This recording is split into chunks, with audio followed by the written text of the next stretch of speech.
Olá pessoas, aqui é o Alan, ou Alan. Hoje nós iremos apresentar um projeto para educação. Esse projeto ele ainda está em fase preliminar, vai ser desenvolvido, vai ser aprimorado, mas ele é básico. Básico no sentido de que, do nosso ponto de vista, antes de se discutir, por exemplo, a formação de professores, o currículo das escolas, o desenvolvimento dos estudantes, seria interessante pensar nessa proposta antes de mais nada. Essa proposta tem a ver com a incorporação de tecnologias da informação pelas escolas da rede pública. Nós estamos observando, principalmente agora com essa pandemia, que a rede privada adotou com mais intensidade tecnologias que vêm sendo desenvolvidas por startups. Essas startups reuniram neurocientistas, estatísticos, pedagogos, psicólogos e com isso elas conseguiram oferecer soluções bastante interessantes para o processo de ensino-aprendizagem. Obviamente, os estudantes da rede pública ficaram de fora desse processo, né? Essas startups são empresas privadas, elas têm um custo, elas investiram, né, para desenvolver essas soluções e, por enquanto, a rede pública ficou de fora dessa. E isso vem criando, do nosso ponto de vista, uma injustiça muito grande. Isso vem ampliando a desigualdade que já existe entre os estudantes da rede pública com os estudantes da rede privada. E a nossa proposta, então, é democratizar o acesso a essas ferramentas por esses estudantes da rede pública. Obviamente, isso vai demandar, aqui nós vamos tentar discutir um pouco isso, vai demandar a realocação de recursos orçamentários, vai demandar o desenvolvimento de algumas ferramentas jurídicas para que isso seja feito sem criar distorções.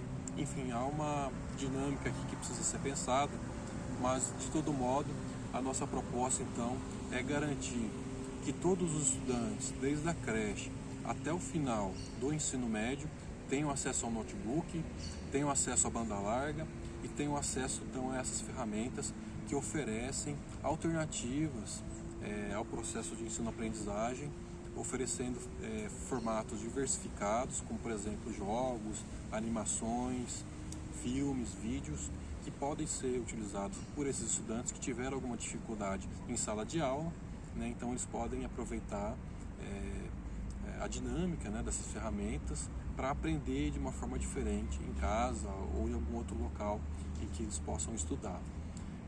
Isso já vem, lógico, sendo desenvolvido há muitas décadas.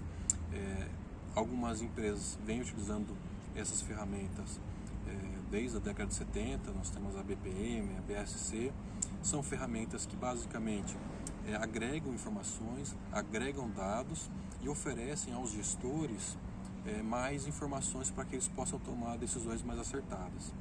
E isso vem sendo então possibilitado agora por essas ferramentas que podem então auxiliar o processo de ensino-aprendizagem, acompanhando o desempenho dos estudantes a cada tarefa que é realizada em sala de aula, a cada lição que é transmitida, a cada prova que eles precisam fazer, trabalho, enfim. Essas ferramentas vêm oferecer então a esses estudantes esses formatos, esses conteúdos atualizados, essas dinâmicas, essas metodologias que já estão impactando significativamente o desempenho dos estudantes. Infelizmente, por enquanto, apenas dos estudantes da rede privada. Bom, quais seriam os nossos desafios então? Nós temos a questão orçamentária, que é a principal, mas isso pode ser resolvido do nosso ponto de vista com uma realocação dos recursos orçamentários. Vou pegar aqui um exemplo. Nós temos hoje na União um gasto de mais de 11 bilhões com o Congresso Nacional, com o Poder Legislativo.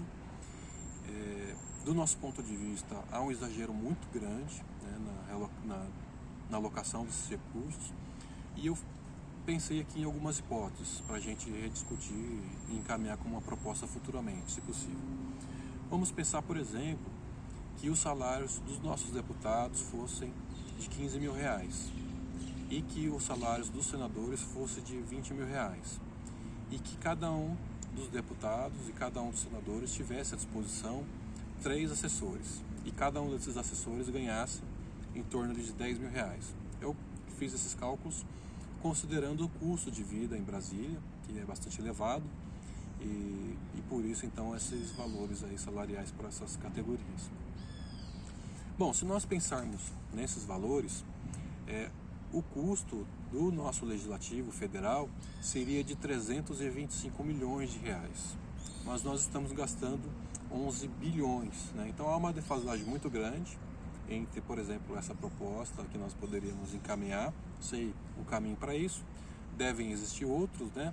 Mas é possível rever, né, a distribuição dos recursos e realocar a parte considerável, né, dessa receita para garantir então que esses estudantes da rede pública tenham acesso ao que há de melhor, né, o que há de assim, mais qualificado para transformar o processo de ensino-aprendizagem. Então, pensando nisso, né, nessa pequena conta aqui que nós fizemos, lógico que eu não estou considerando aqui valor dos direitos trabalhistas, nem de aposentadorias, nem de terceirizados, nem custos operacionais, né, do Poder Legislativo.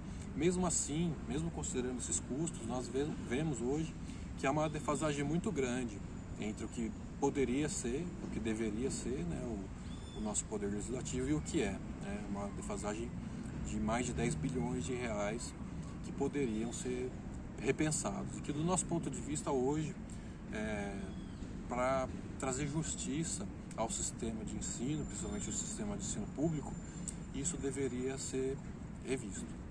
Bom, isso não é exclusividade do Poder Legislativo Federal. O Poder Legislativo Estadual, por exemplo, aqui no caso do Estado de São Paulo, também possui uma distorção muito grande. O Legislativo consome, na Assembleia Legislativa, mais de 1 bilhão e 200 milhões de reais por ano. Desses 1 bilhão, 914 milhões de reais são gastos pela Assembleia Legislativa com o pessoal. Então há um gasto muito excessivo, né, nessa área.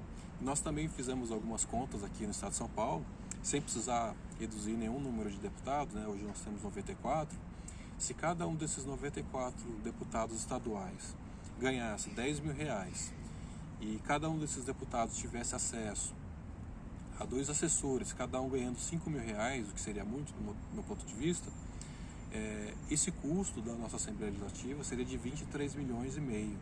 Né? Então nós estamos gastando 914 bilhões e aqui fazendo algumas contas, né? Não é muito a minha área, mas a gente vê que também é uma defasagem gigantesca entre o que poderia, o que deveria ser gasto com o Poder Legislativo Estadual e o que está sendo gasto hoje. Enfim, há então a possibilidade de nós lutarmos para realocar esses recursos. Isso obviamente vai exigir mobilização e a minha proposta é justamente essa: mobilizar as pessoas, mobilizar os pais e não descansar enquanto não for feita a justiça no sistema de ensino do nosso país. Do ponto de vista legal, nós temos aí algumas questões que precisam ser consideradas. A gente tem, por exemplo, o caso aí de uma startup que tentou oferecer algumas dessas soluções para o poder público e ali, não preciso dizer qual partido, né? Alguns membros do poder público já quiseram cobrar uma taxa dessas startups para que elas oferecessem então essas soluções.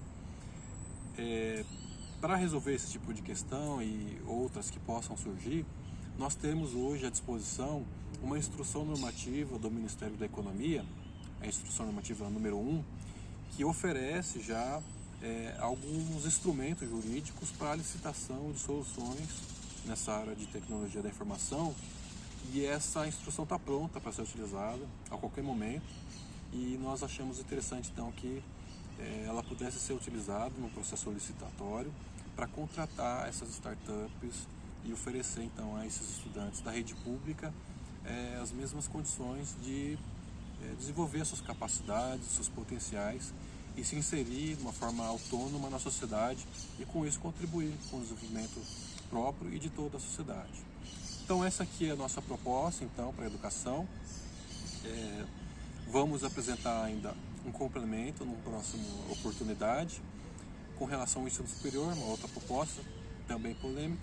mas nós esperamos assim então agregar ao debate público, a essas eleições que estão começando, algumas propostas aí que possam ser interessantes para todos nós. Então é isso, forte abraço e até a próxima.